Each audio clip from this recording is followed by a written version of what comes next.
You're listening to an Anazao Ministries podcast. Have you ever wondered how to get those perfectly kept salt and pepper patches on the sides of your hair?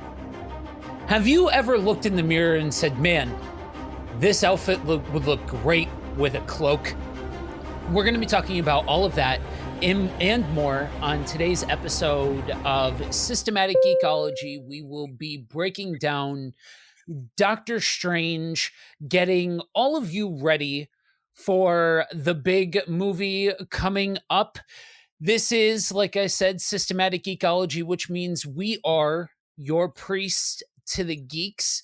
And for more wonderful geeky goodness, you can find us on the socials. We've got a wonderful community over there with our Facebook page and our Facebook group, Priests to the Geeks. I am one of your hosts, Joe Day, broadcaster, podcaster. And recently, my wife and I have been going back through old DC animated stuff. The fact that I have to qualify it as old is certainly aging myself, but we're going through and watching the Justice League cartoon from 2000. Hey everyone, I am Will Rose. I'm a pastor in Chapel Hill, North Carolina, one of the co-hosts on Systematic Geekology. And I geek out on podcasts. And my podcast library, like the books on my shelf and the TV shows that are queued up, saved as my favorites, keep getting longer and longer and longer. People just couldn't put it out. Great content when it comes to geeky stuff. And even with podcasts, man, there's a lot of good ones out there that help me dive deeper into the geekverse and the things I geek out on it, whether it's surfing or theology or sports, college basketball, and comic books. And so we're glad that Systematic Geekology is one of your podcasts that you have in your queue where we could talk about these things we geek out on. Super fun. Yeah, it's amazing to sit back and look at the buffet of options that we have in front of us as geeks right now, right? Like we love all of this stuff, and there's no shortage of IP to the point where you look at characters like Doctor Strange, right? Doctor Strange isn't necessarily like, yes, he has had some impact in the comics and things like that. So it's not like he's totally like a no-name, but I would definitely say if you're just taking the source material into consideration, I've definitely heard him described as a B-level character, kind of like how Iron Man was before Robert Downey Jr. You know, somebody, a character that is, I guess, of lesser overall impact and importance, but we still get it presented in a way where this is one of the A-level characters that we can be excited for incredible storytelling.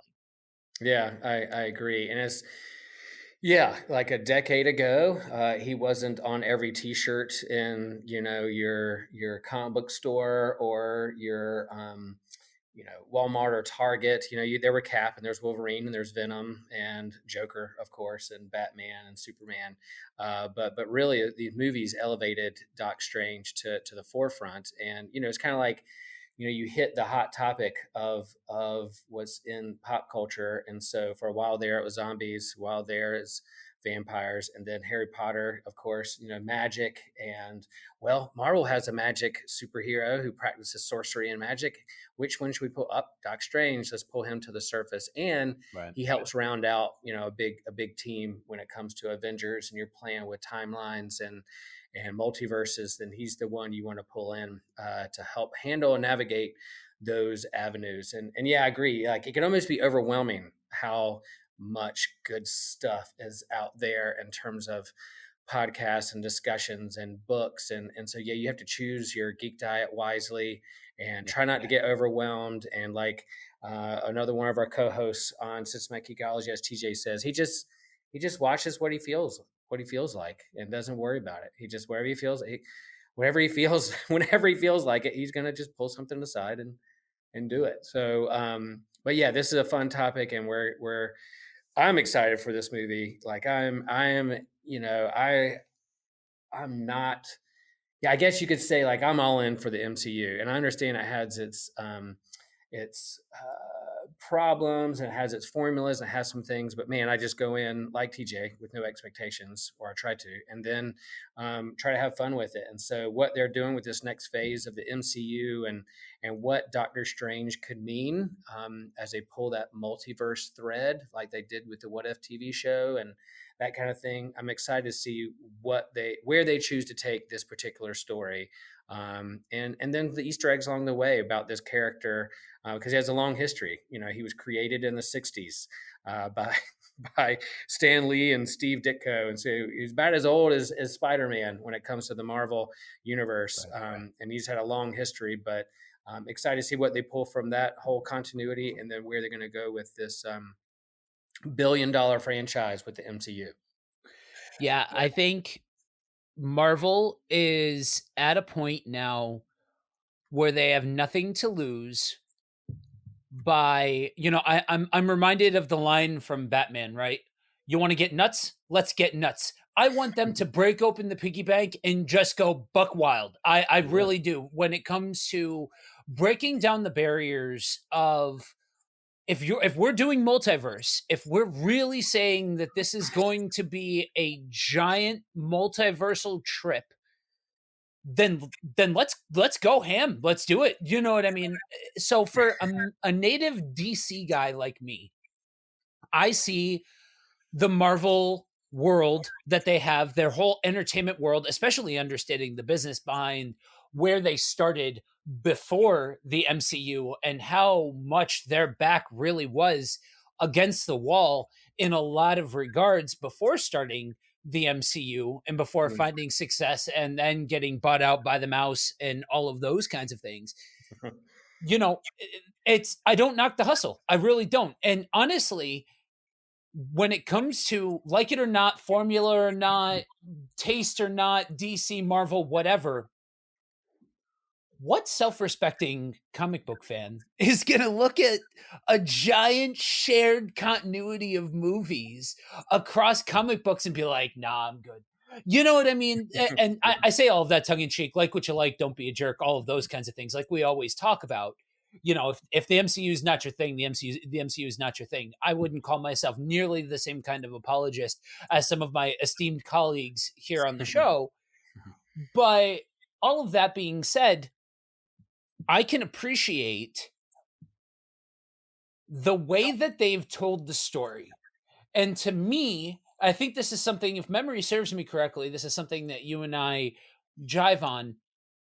Build me a world. Let me get lost in the world building elements of it all. If you can make an immersive, lived-in world for these characters to play in, that goes a great deal in making up for any shortcoming that you may have in telling a compelling story or fitting into a formula or something along those lines.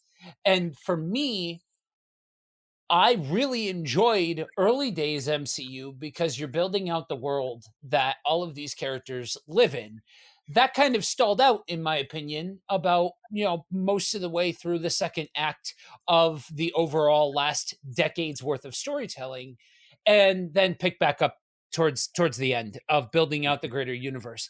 To me, outside of all of the cameos and all of the craziness and all of that kind of stuff, what gets me excited about a movie like this is you have something like comic book continuity and all of its nonsense and ridiculousness.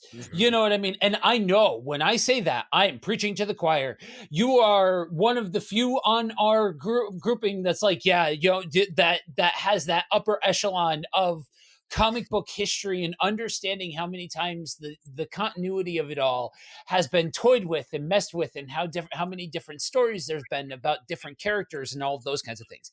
But somehow we keep this continuous line of continuity about it all, and trying to take that and translate that into any other medium is a Herculean feat, to say the very least. True. So with something like this, I see this as prime opportunity and fodder to start to really push the boundaries of what this world looks like. We've seen Earth, we've seen the immediate interaction of these characters and characters that have visited Earth and all of those kinds of things. Now let's pull the lens back a little bit and let's see what universe, what multiverse do these heroes and these stories take place in? If you can do that well, you have cemented the MCU, and some people would argue that the MCU is already cemented in the annals of some of the best cinematic or multimedia storytelling arcs already. But you take that to a next level, I think, when you can build out from here and make it compelling. And I think that's exactly what Doctor Strange tends to do. And I got to give it to him, right? Like we said at the beginning, we're not talking about, this may be a character that's long in the tooth, but definitely one that's closer to a B class character than an A class pushing the envelope of everything character. And they're looking to make it happen twice. They did it once with Tony Stark, and doing it again with a character like Doctor Strange, to me, tells a story of, when they want to, the incredible power that they have at storytelling and making every character count.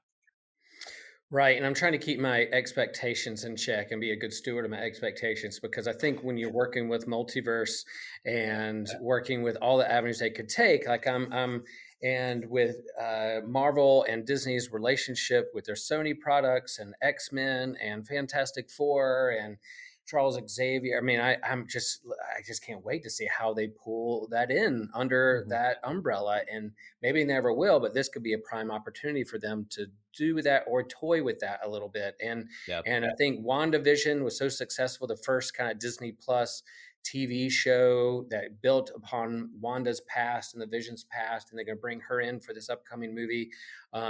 They really have a chance to kind of build more, but then open more avenues to see what the next phase will be. So I don't expect them to pull every single villain or a new Doctor Doom or the whole Fantastic Four franchise or X franchise, pull it right into this movie. They may tip their hat to a little bit or tease me a little bit, but I'm along for it. And as we said, we're not going to geek explain this character. There's a full Wikipedia page you can read. There's other friends of ours. I'll go ahead and plug it now. Ryan Doze, who's a Patreon supporter of Systematic Geekology, has his own podcast around Thor, the Mighty Thor podcast, and then he's creating kind of a cool idea called Comics College that you can go, and if you're not familiar with a hero, saddle up for a handful of episodes or 10 episodes and learn about a character, and they'll explain their history and some of his background. He's doing that with Doctor Strange, called the Podcast Supreme. So hop on over there and listen. And I listened to his newest one today about some of his villains and nemesis and objects, and there are things that I learned a lot just from listening to that. I feel like I've been in comics a long time. So hop over there and get your knowledge on. But today we're just kind of priming the pump for the movie coming up and talk about the character a little bit. How does this open up to what our expectations are? And then, even some of the theological and philosophical ideas or thoughts that could revolve around this character and magic and multiverse, those kinds of things. So I was not a big Doctor Strange fan growing up. I'm a Marvel kid. I was a Marvel kid who grew up on X-Men comics in the 70s and 80s. And it was Doctor Strange. I only really saw him when he popped up as a guest appearance or in one of those Saturday morning cartoons. He would pop up, and I always knew he was cool. Almost like that, like you said, that the graying temples, like Reed Richards. He was older. Here's this middle-aged man who's bringing wisdom and with a deep wisdom voice to bring to the situation. And, as a kid, I did not relate to him because I was like, cool, I want to be like a young mutant or Spider-Man or something. I don't want this dad telling me what to do. But now, as a person who has graying temples, I relate more with Reed Richards and Doc Strange. And so fun to see what they do with the character and how they continue to build on it. Yeah, my first interaction with this character was through the Spider-Man the Animated Series from the 90s. he made a cameo in that, and that was my first interaction with a lot of the characters like Dormammu, Venom, Carnage, Cool. so on and so forth.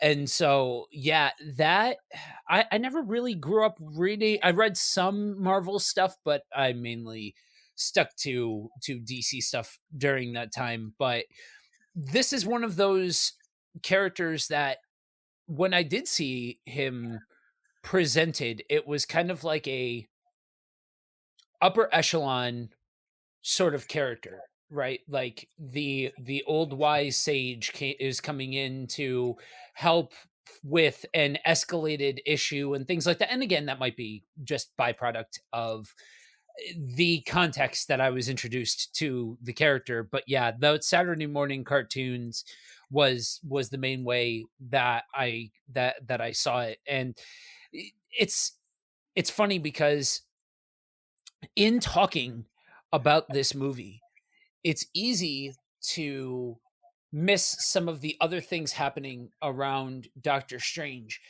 Hmm. With Scarlet Witch, right? That is a character. I feel like there are a couple of characters that for whatever reason, the full extent and I'll call extremity of their storytelling capabilities weren't actually touched upon.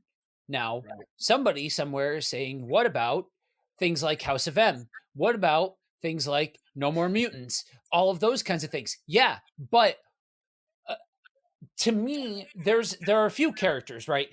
This one is for all of you super comic book nerds out there. We're gonna go down a rabbit hole here for a second. Characters like Franklin Richards, characters like Valeria Richards, who is this insanely intelligent character, capable of so many things. Characters like the Human Torch, Scarlet Witch. There are these characters that if you recontextualize their power set and turn the volume up to 11, you have somebody that can do multiversal damage. And Right. so to me, what seeing that they are making this character and especially this portrayal of the character, because again, WandaVision was chef's kiss. I think WandaVision beat out any of the other Disney Plus TV shows that they put out. I think her portrayal of the character is out of bounds. Absolutely awesome. Yeah. I cannot say enough about it. So seeing this character being put in a position of, okay, we're going to push her out into the limelight and say, break the multiverse. That to me is believable. That to me is finally exploring a different context for this character that really could do this if they wanted to. You know what I mean? Yeah, and I think some of these the genre of comic books and superheroes and the movies, like you have the villain threat of a neighborhood, the villain Right. threat of a country, the villain threat of even the world, and then but when someone like Scarlet Witch shows up or Doctor Strange or almost on like watcher level when their face appears, you're like, uh-oh, this is a universal threat, a multiverse threat, like, oh, Yeah. we're just kind of leveling up on the seriousness. And I think that's when he showed up in comics or even on the cartoons, you're like, whoa, whoa, whoa. It's one thing to face a villain who wants to rob a bank or wants to take over a country or whatever. It's another if there's like unseen magical spiritual forces at stake that you can't really put your finger on or understand or see with your own two eyes, that they're explaining this kind of mysterious what's behind the curtain and what are the governing forces behind the laws of the universe, the fabric of the universe. So that kind of levels up your like, oh, okay, here we go. So yeah, and it's kind of like me in my life. Yeah, I'm going to tackle this one task. I need to get to work on time. I need to make sure I pay my bills. But then there's like the overall existential questions of what's the meaning of the universe and what's the moral arc that guides my life and my family and where do I get meaning. So there's the level up aspect of me doing my daily task and thinking deeper. And I think Doctor Strange taps into that. And I'm glad to see that this movie lends itself to that. And I'm hoping even at the end of this movie, that they, just like WandaVision did, man, WandaVision came right at COVID and people were grieving. And that whole like, what do you do with your grief? How do you handle grief in a healthy way or not? Was a big question that really had ramifications and an impact, not just on the geek culture, but everyone, in my congregation. We were talking about it, and so that perhaps this could help us do the same, to talk about, another avenue to go around and talk about what is it that what's in control, what's in not control, what's unseen, what's seen, what are the laws that govern the universe or not, that can help lend itself to those bigger questions. Yeah, and I think for people that enjoy thinking deeper about life and about stories and things like that, I think one way or another, this is going to be the kind of movie that lends itself to just that sort of storytelling approach. And I do want to stop for a second and touch on something that you said before. You're going to hear a difference between Will and I in our outward exuberance towards, well, what if they could do this? What if they could do that? And all of that kind of stuff. The key to balancing that out, if you tend closer to my side of being like a kid in a candy store where you see the giant chest of toys and you pull the toys out and you're like, what if this and what if that and all that kind of stuff, understand that there's a million different ways that they could tell the story. And it's okay. That is the specific story that they tell is kind of more or less irrelevant. It's more of an exuberant approach towards acknowledging the fact that the way that they've teed themselves up, the world is their oyster when it comes to what they decide to showcase, what they don't decide to showcase. Does that mean that I'm going to be angry if they don't, bring in the entirety of the mutants and explain exactly how mutants work in the MCU? No. Does that mean I'm going to be angry if they don't bring in Doctor Doom and we don't see Reed Richards and all of that kind of stuff? No. That just means that, like you said, tease it. You know what I mean? I know Right. that there's I made a post in real time to when this is being recorded. I made a post yesterday in the Priest to the Geeks group talking about the fact that the Living Tribunal was announced for the movie, and you're now talking about cosmic level, the deity structure. You're getting to that upper part of the Marvel universe. And so to somebody like me, I'm like, man, the table has been set to, like I said, just go buck wild. Just throw everything out there and go for it. Yeah. But however they get from point A to point B is much less relevant. Right, but man, they have Scarlet Witch sitting right there. And she a mutant? Is she just an anomaly? You're sitting right there. You alluded to House of M. For those comic book fans, you know what we're talking about. But if you're not a comic book fan, go back and look at House of M and what they did with mutants, whether you like it or not. That's when I really started getting back into comics, when that big event happened, and I loved it. The art, the writing, I was all in. I was like, oof. I like drinking water from a fire hose. I was just like, man, this is so good. And I so now that you have Scarlet Witch and she could say more mutants or no more mutants, maybe she reverses it. I don't know. I'm trying to be a good steward with my expectations. And if no mutants show up and there's no X-Men at all at the end of this movie, fine, we'll wait till later on down the road. But like, she's sitting right there, she's teeing it up, she's there. We'll see. We'll see. I'm excited to see what happens. And yeah, and like, it's going to be a lot of shattered glass and a lot of shattered realities, but how they put it back together, or not, will be fun. I'll have my popcorn ready. Yeah, it's the wrestling fan part of my brain that likes to book the territory and all of that kind of stuff. I'm sure for all of you sports ball fans out there, I make that joke. I used to be a big sports fan, but I've fallen out of love with it.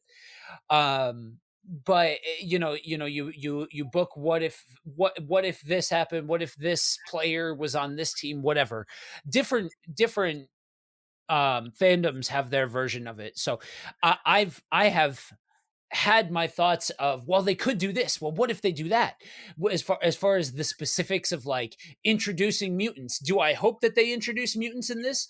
Literally, the time is now. Like, you have the perfect table set to be Man. able to bring mutants into it in a way that pays homage to what came before it. I said part of this in the No Way Home review with Dan and Josh. Movies like this get to run because movies like Sam Raimi's Spider-Man and X-Men and X2 walked first. There's a whole generation of movies out there that they didn't have a giant archetype and a 10-year arc to go off of and all of those kinds of things. Are they the best thing that's ever hit cinema? No. But we don't have just like those movies don't exist without guys like Richard Donner and the 70s and 80s of movies and all of that kind of stuff. Like, each one of these new chapters of storytelling can look back to ones that came before it and say thank you for paving the way for them to be able to push that envelope forward and things like that. And I do think that there's a whole history of storytelling. Putting my booking the territory hat on for a second, I do hope that they pay homage to it, but I also hope that we get an entirely new cast of characters and we don't try and play with that, with staying in the lines of that continuity or those actors or stuff like that. Like, that well is dry, say thank you, and then move on. You know what I mean? Yeah. And X2 is so good. Oh my gosh. And they put all those movies up on Disney Plus. So, they can, if you're like, ask questions about this movie, what is this? Who is that character? Well, hop on over. We got it there on our streaming service. So, So yeah, like you said, like, yeah, there was a time when it wasn't like a big tied in MCU kind of continuity and movies that kind of helped the growing pains and the learning along the way. And so they are what they are, and man, they have their fun and as well. So yeah, let's do it. Let's do it. Yeah. I think, and I think with something like this, right, one of the things that I am probably the most fascinated with, outside of just, okay, how many different toys can we play with and still tell a good story? The other half of that is the way that they've established the path to get to this point opens the door to being able to ask some thought-provoking questions as far as telling a story of people that have made mistakes as a byproduct of things that have happened to them or around them. And now they're presented with almost this chaotic sort of existence, and nothing is what it seems, and all of those kinds of things. And not to be that guy, but there's power in understanding the depths of the storytelling when you realize, well, wait a minute. Yeah, we might be talking about multiversal this and cosmic that and all of this kind of wild and out stuff and this kind of large scale, grandiose sort of thing, but bring the camera angle in for a second, right?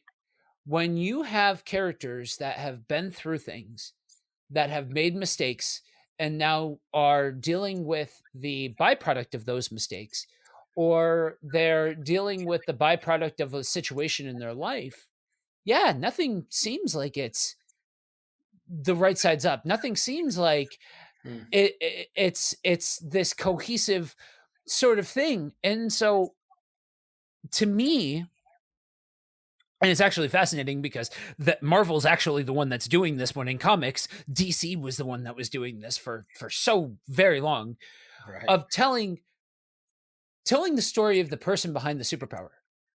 Right. If you can tell that story, and then on top of telling that story, you've got Scarlet Witch and you've got mutants and you've got multiverse and you've got Living Tribunal, which we can do a whole character dive onto that, but you're talking only steps below the Marvel Universe equivalent to God.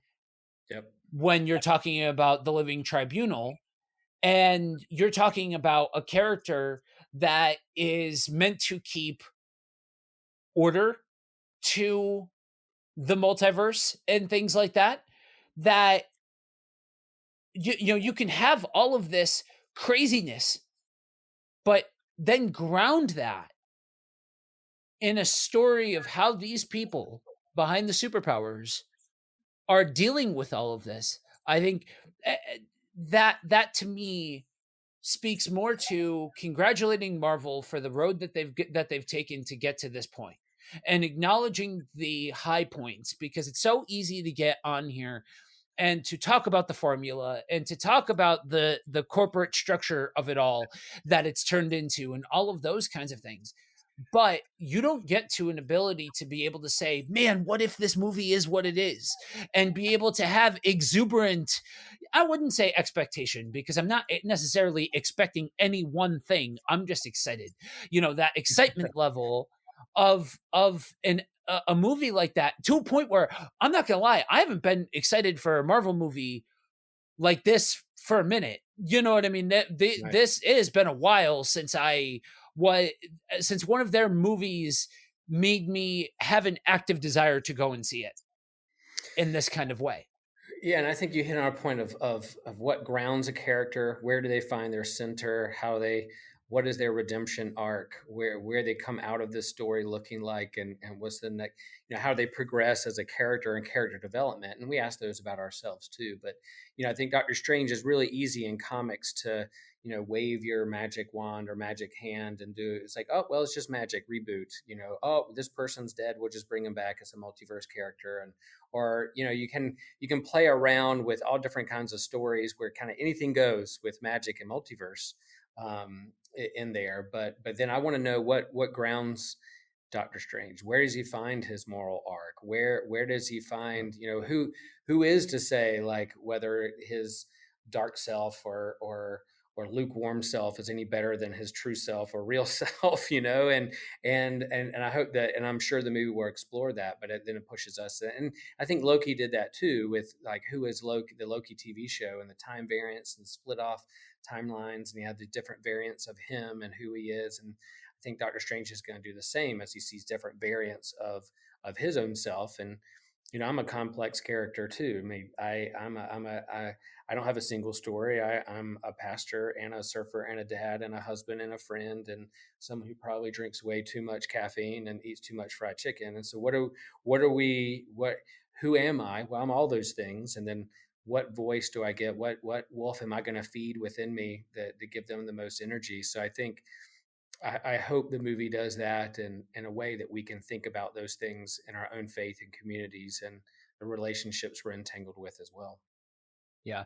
And I think the longer that I'm involved with this, the more that I see that it doesn't have to be weird or disjointed to turn the camera angle in a couple of different directions when you're watching these sorts of things, when you're taking in these different medias, and being willing to ask those questions and poke and prod there. And there's a lot of benefit to that.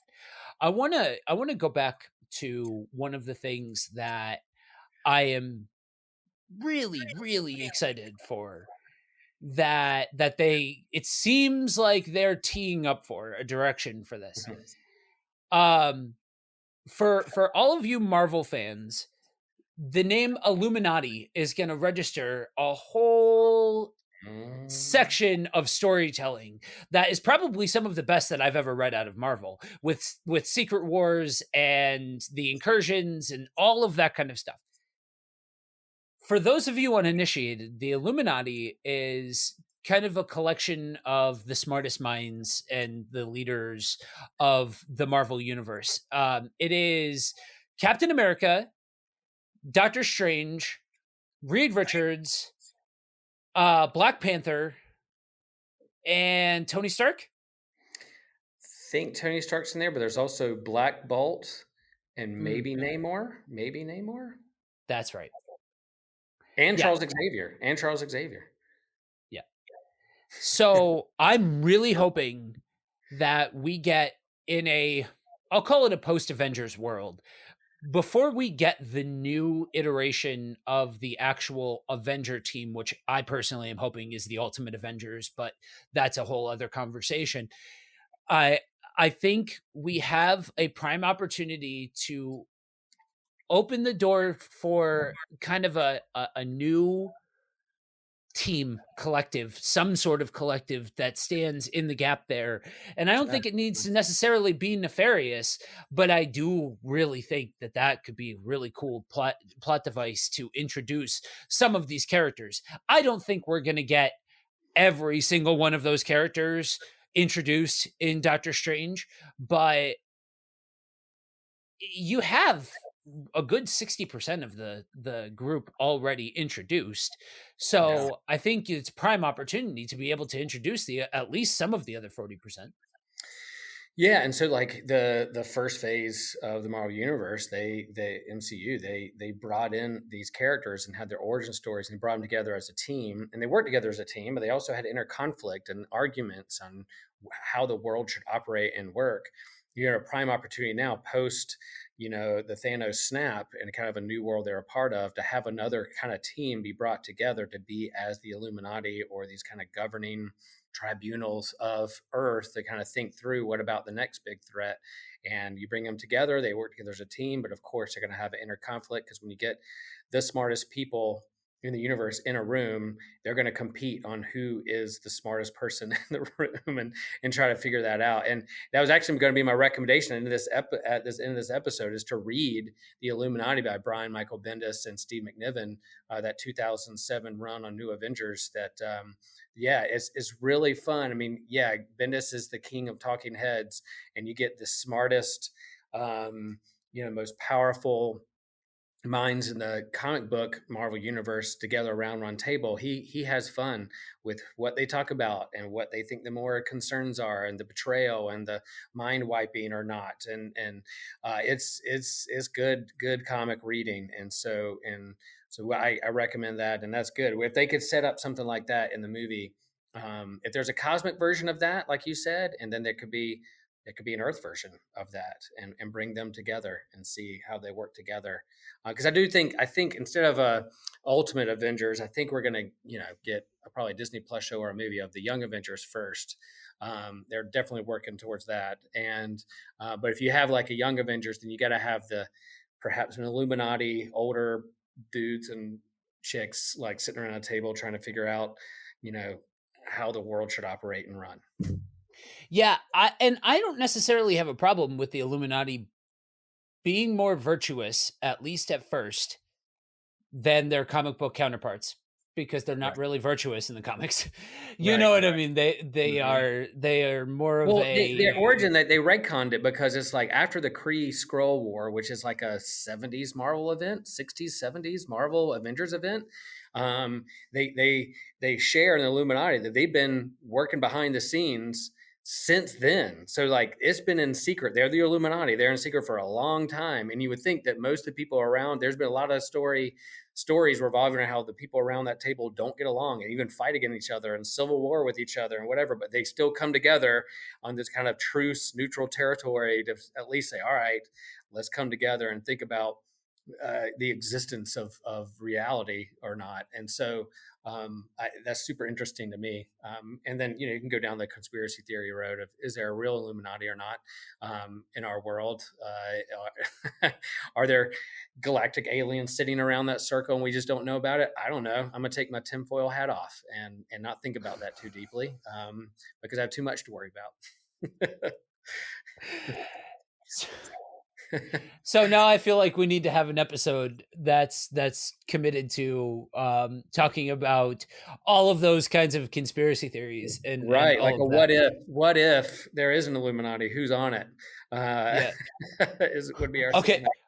Okay, I'm going to put you on the spot, Will. What if there was an Illuminati? Who would make up the Illuminati in today's world? Oh my gosh. Well, there is this one dude who bought Twitter not too long ago. Yeah, I'm imagining he's on it, and probably those like those quantum slash spaceships that the Navy keeps spotting running in and out of the ocean. There's probably somebody in there that's on the Illuminati as well. Yep. There you so go. so yeah, that's just a teaser. If you want to know more of my thoughts on who's on the Illuminati, it's not a Kardashian. Check us out at It's not a patreon.com. Kardashian. It's not a Kardashian. It's probably not LeBron James.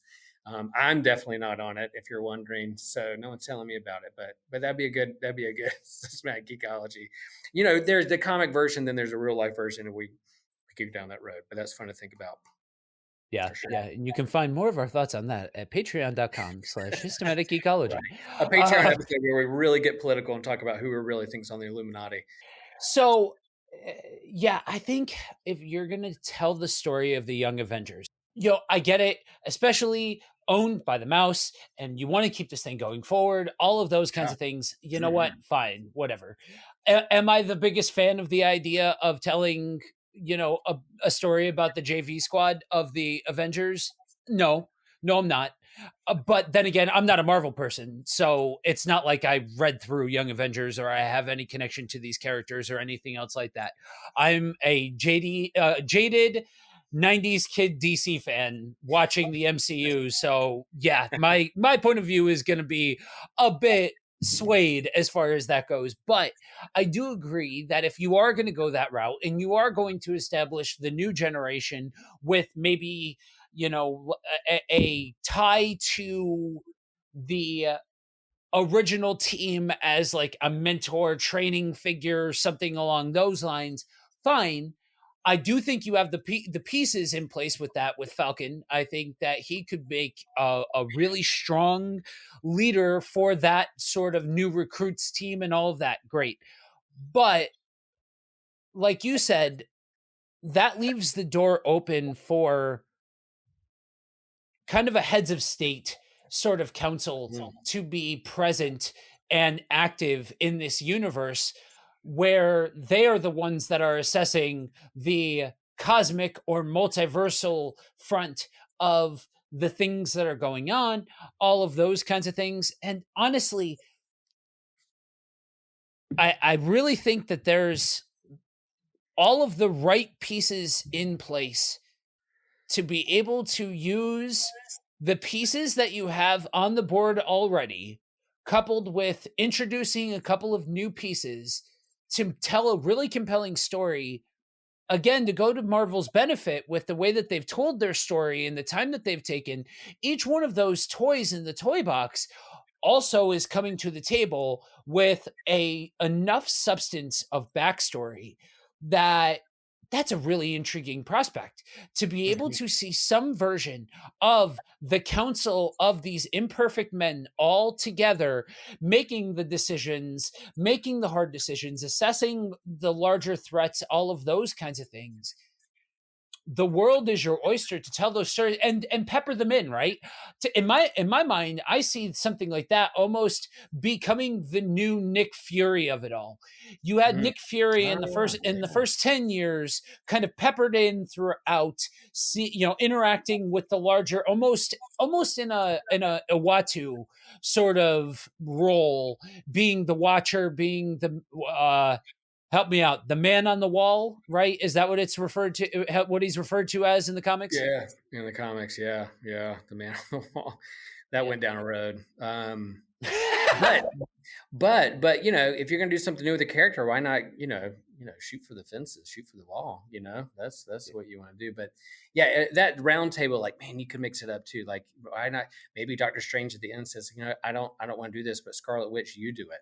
You're on that council, and maybe they do pull a Charles Xavier from the multiverse and let him sit on it, and then you have a handful, because I mean, Iron Man's dead, Caps is retired or gone off into the sunset. So who do you bring on there is this next phase? But as long as you start building to it, yeah, I'm there for it. That's fun.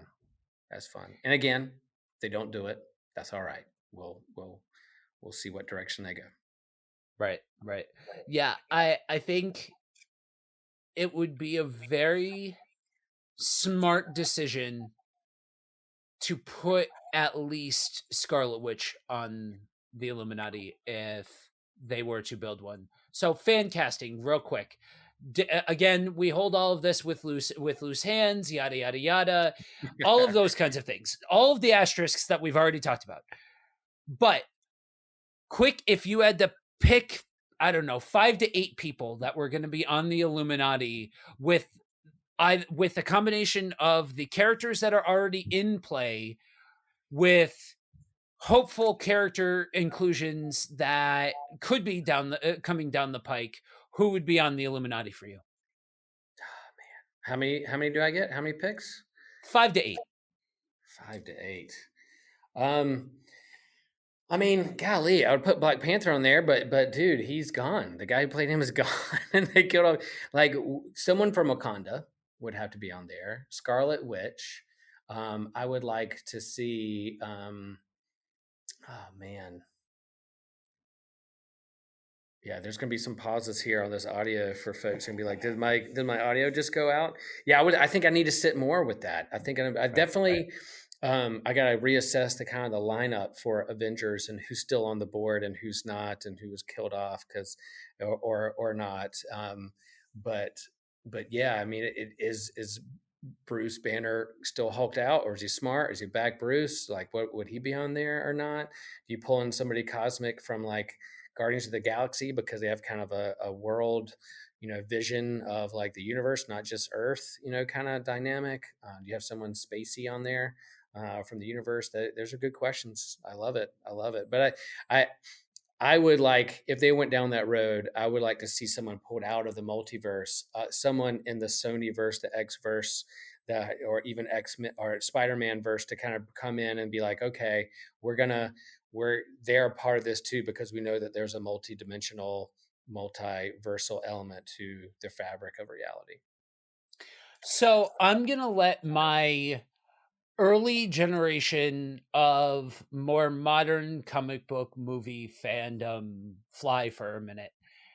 My quick off the top of the dome lineup would be I really think that Nick Fury should be on there. I think that you get Black Panther's sister as Black Panther on there. Mm-hmm. Scarlet Witch, Doctor Strange. I would love if they introduced Namor, because I think Namor is a really cool character.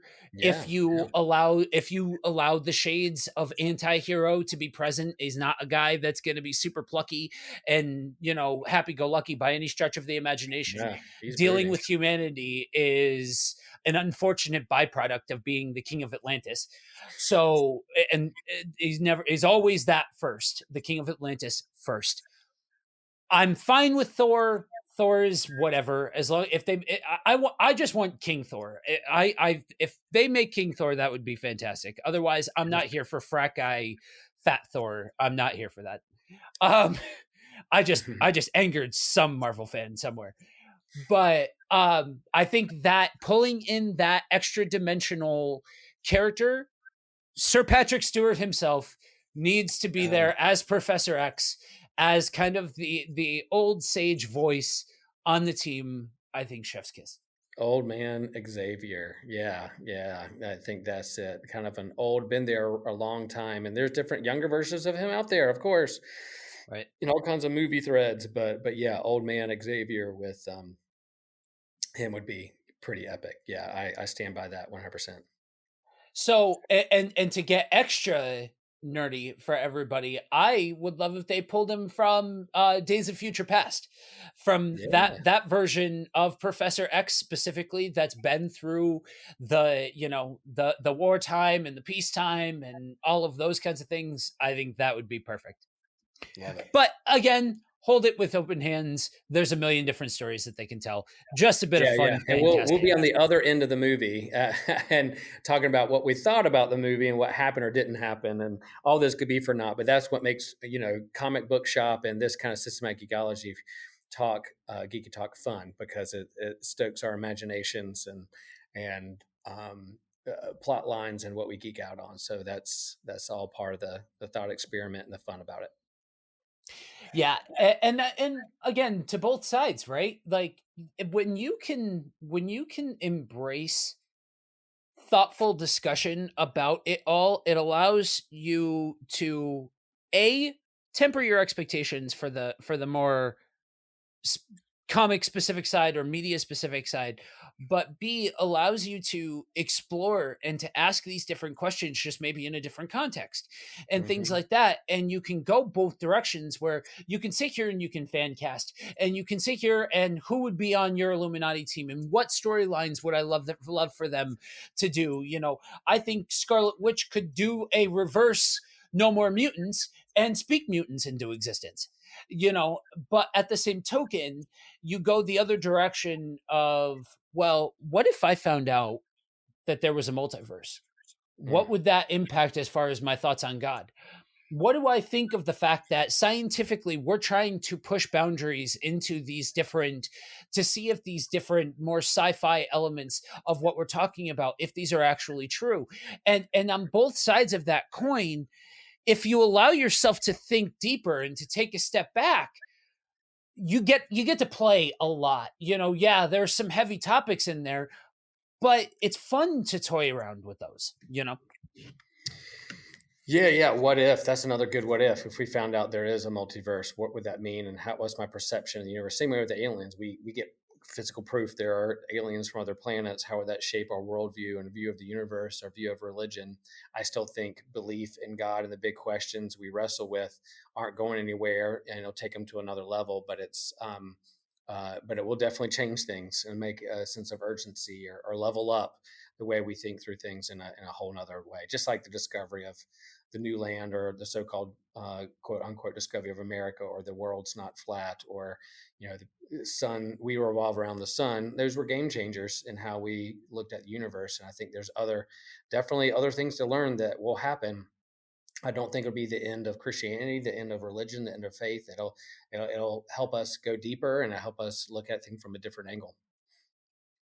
Yep. Yeah, and and it's fun to, when you can. I think when you can allow those questions to be asked, if anything, it fosters a heightened appreciation for the world around you, whether or not it's science at the earth based level or testing the limits of the rules that govern reality. You're still pointing towards celebrating the creation of something that created it. Right. Exactly.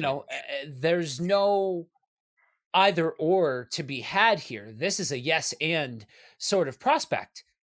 I know that when you're talking about things like string theory, when you're talking about things like extraterrestrials, all of those kinds of things, you really test kind of the parameters of a person's faith when asking those questions. But I think if we allow it, there's so much room there to be able to really play in the sandbox, really ask deeper questions, ask more thought provoking things, and say, okay, so this thing that I worship, right? This concept that I have of God, all of those kinds of things, where does that set in all of this? Hmm. And it's an expanded parameter that isn't wrong. Just testing scientific theory doesn't mean that you're questioning God. That means that you're embracing God's creation. Yeah, and I think that's kind of that whole aspect of being created in God's image isn't necessarily that he looks like me and has two eyes, two ears, and a nose or whatever. But that God is a creating God in relationship with things, and us being created allows us to be co-creators, to explore the world, to expand our knowledge. And I really think the first Doctor Strange movie leaned into the faith and science realm and questions. Like, here's a man of science and medicine, and he couldn't wrap his head around about the spiritual and the mystic, and he had to come to terms with not either or but both and I've even showed that movie to our youth group when we start to have these questions of faith and science, because man, I think it does lean into that really, really hard. And I'm hoping that this next movie does that as well.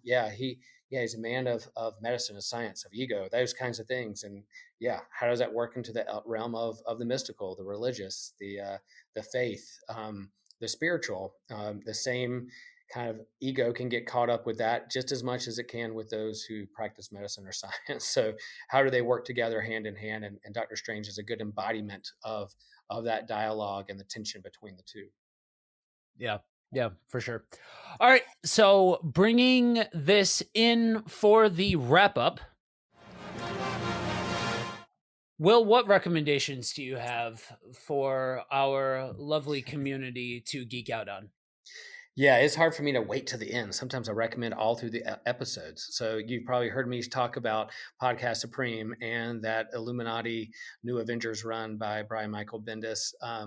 And then, of course, go watch the first Doctor Strange movie with the mindset of what is this dialogue of faith and science, and how can they work hand in hand with each other, or what's the tension between the two, and where are the challenges. So perhaps go back and watch that first movie through a different lens, about how our faith can work with science and medicine for the greater purpose and greater good of the world.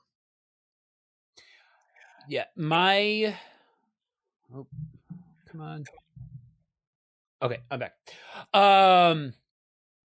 My recommendation would be to second what you said in regards to gaining a bigger idea of who the characters are that are going to be involved in the upcoming movie, because I think it'll heighten the overall enjoyment of it to have an understanding. Not that they'll necessarily specifically follow any one story point, but going through and reading Avengers, New Avengers, Secret Wars, that whole era of comic book storytelling, and watching the Doctor Strange movie, and reading something like House of M, and seeing what these different characters are capable of, will overall benefit the experience. Yeah, and I think there's an era of comics that happened in the kind of mid early 2000s, where the end of the 1990s, beginning of 2000s, comic books were in kind of deep doo-doo. I mean, they were like bankruptcy, and then there was kind of a relaunch and reboot, and really started to hit its stride again around the business era of Marvel. And this is before the movies even came out. You started getting Spider-Man. You had the X-Men movies, and Spider-Man doing its thing, which helped, I think, comics. But man, there was some good storytelling that we were sitting there thinking, what if they made that into a movie? What if they leaned into that? What would it look like now with the special effects and movie technology of today? And we're getting it now. So it's kind of fun to see the stories that were really, really good, that kind of help put comics back on the map for a lot of people now hitting the big screen. Absolutely.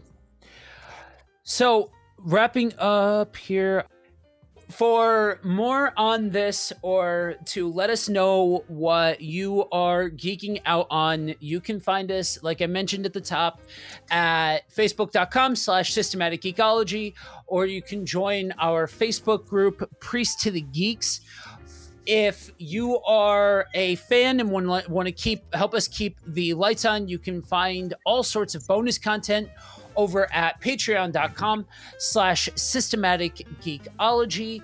We've got a monthly D&D campaign. We have all sorts of extras, a weekly comic book deep dive, all of those kinds of things you can find over there.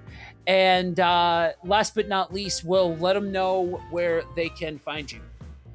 Yes, you can find me in Chapel Hill, North Carolina. Come on by, visit, hang out. If you visit me in Chapel Hill, I'll take you to my favorite bar and arcade that has lots of cool geeky pinball and retro video games. And then I'll show you the beautiful campus of UNC. If you're bringing a kid to college here at UNC, look me up. We have a good campus ministry, and I'll give you a tour and give a free parking at the church because we're right across the street from the university. And of course, you can always email me. You can always find me on the socials as well. So I for one am not going to let you know where you can find me to come and visit, but you can if you want to hear more of my ramblings, you can find me at either Buddy Walk with Jesus or Kingdom on the Road, anywhere you can find podcasts and anywhere you hit the socials. So that's it for now. Thanks for joining us, and stay geeky.